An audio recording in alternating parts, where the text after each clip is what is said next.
Hey everyone, it's DaGadget. This is going to be my first tech dueling. This is a new type of lightsworn that's running around called Temporal Sworn. What makes it different? Well, first of all, they're running the new divinity monster, whatever the fuck you call it. I can't think of its name. You'll see it in both games. They have it in both games. Um, so that's the first thing that makes the deck different. The second thing that makes the deck different is the deck relies a lot less on JD. It's more about kind of controlling until you get that bigger 4000 B stick, and then going off with that. So go ahead and just watch, and I'll explain what I do. I opened up pretty solid. Gadget and three back rows, so I just set the back rows. Nothing real special there. Now he played the foolish here, and milled for his solar, and he special summoned the wolf off of the foolish burial. Now I could have bottomless, but against Lightsworn, I really don't care. There you go. There's the big monster, the ultimate Time Lord person crap. So like I could have bottomless the wolf, but the wolf didn't scare me. Like it just wasn't a problem for me. So I just left it alone. A lot of people would have bottomless, but see the thing is he's already special summoned the wolf. So if he normal summons a monster, if he normal summons a Celestia on top of it, then I'll activate one of my back rows. But if he just normal summons another monster, next turn I can dark hole and get a plus off it. So I really didn't do anything to the wolf, and that's why. And pretty much here I can't really do anything because he's just doing his standard BS. He's already got the other 10 star in the grave, so he just grabs JD.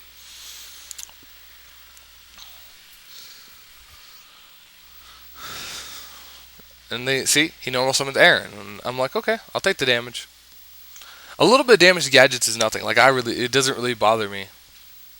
I took 14 off the wolf, and then another 16 off of Aaron, so I took 3,000. And then he exceeds summons. I'm like, okay. I'm like, what the fuck is this? So basically, he sends another wolf from his deck to the graveyard to special summon it. I mean, it's not a bad combo. It really isn't.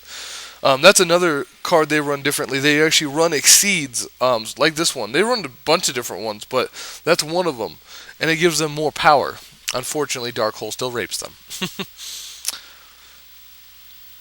Now, as you saw, I did the gadget thing again, where I've got two gadgets, so I summon a gadget they know I already have. That way, first of all, I don't end up with multiple gadgets in my hand and get attacked by a Mind Crush and raped.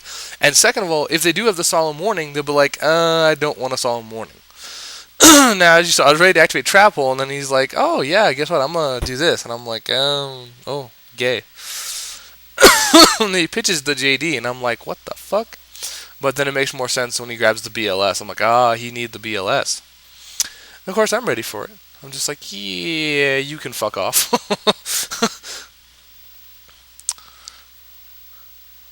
And he actually didn't play the JD, and I was like, wow, I was really surprised. Like, I honestly was. Like, I expected that JD to come down and rape my face, like, guaranteed, but he actually didn't play it. So, but see, you can see they play a lot more conservatively.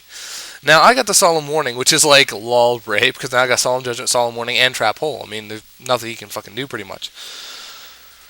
And then main phase 2, I exceed something into Roach. When you got the JD, play the shit. Otherwise, you're going to be in a lot of trouble.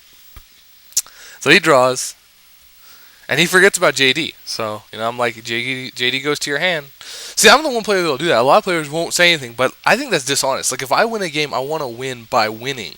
Because I have faith in my deck that no matter what he gets, I will win. So that's how I play. So so I know right now he has double JD, which doesn't bother me. My face downs can handle it, and I've got Roach. He can't do shit. If he summons, I'll just Roach it. And he drew Celestia.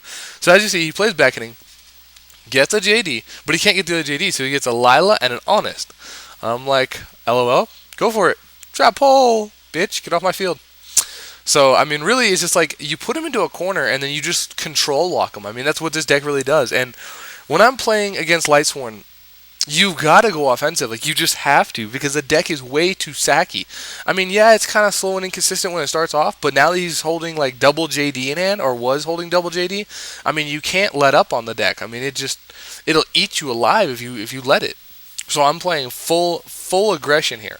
I mean, I'm not taking any chances. Yeah, I don't have a road or anything to stop a heavy, but I don't really care. I'm going for it. As they say, I'm going for game. And as here, I'm just summoning and attacking. Really, there's nothing to really do at the moment, but I'm going to overlay into a Utopia just in case. Um, because, as you can see, Roach can't jump honest. And I was going to offer him a game too, but he left, so I had to go find another Temporal lightsworn player. So it's a different deck, but it's the same concept. Which is good, because that means I can diverse other options. And this guy's deck was freaking crazy, so you'll see that. I opened pretty shitty here, honestly. Like, I didn't like this hand. I mean, yeah, this made it better. The Road made it better. I'm like, yeah, Road against Lightsworn? Fuck yeah. You know? And a lot of people would say, why didn't you add the Banisher? Well, I had the Deep Fissure. And to be honest, with this setup with the setup I have right here, I don't want anything else. Like, I wanted the Road, because I need to protect my back rows. Like, Celestia and JD are my worst enemies versus Lightsworn, so that Road was much better than a Banisher in my opinion. And of course, I attacked into the standard bullshit. I thought it was this, and it was. So yeah, stupid Raikou. Though I laugh at his mills, dude. BLS, Reborn, and Garoth. Oh. Now see, this is where attention is going to come into play. So all you people who say attention is a horrible card, yeah. So he's thinking. He summons Aluminum. I'm like, sure, I've got attention. I don't mind. He pitches. He grabs the Garoth. Now this is where attention would become very good. I play it because it would kill everything but the Lumina. And then, but he just trap stun, so I'm like, screw this. Because I know he doesn't have another way to jump me. Like, that Lumina cannot jump me. So I compulsory the Garoth. Like, otherwise I wouldn't have done that to the Garoth. Like, I really don't care. But at that point in time, it's like, yeah, I've got to. And he mills 3.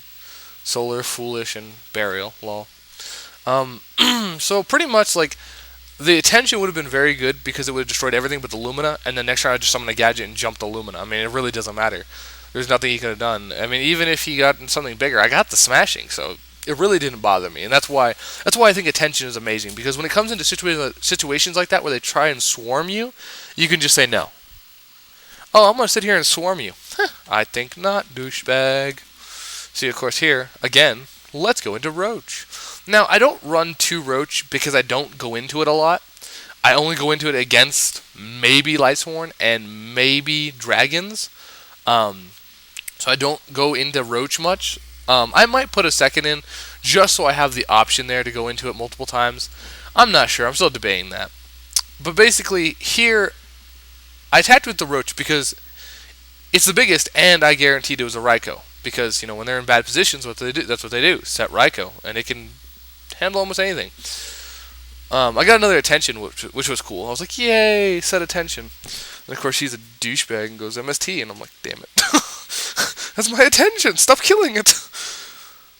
People are afraid of that card. Like I love it. People say the card's garbage. Whenever I play that, people get afraid of that shit. And of course, I saw him wanting the Garoth because I'm not dealing with that. And it doesn't matter. Even if he had the JD, I've got the Road. Summon JD, nuke, Road. Honestly.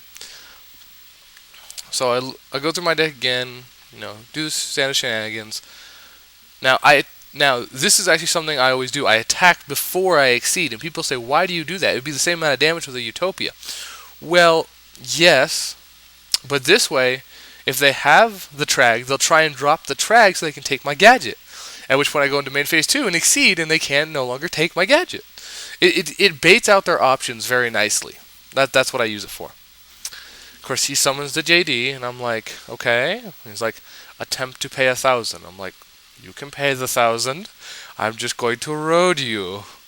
Don't worry, it's okay. Free Stardust, hi. And I've also got the Bottomless, so there's really nothing he can do. Like, I've got complete control. He can't attack, he can't destroy, and he can't summon. So he does that, and I'm just like, yeah. I could have just negated the attack technically, and then smashing next turn, but I didn't want to fuck with it. I really didn't. I mean, there's nothing else he could do, so I was like, you know what, I'm just going to get rid of it with Bottomless. And see, he just scooped. So that's all there is to it.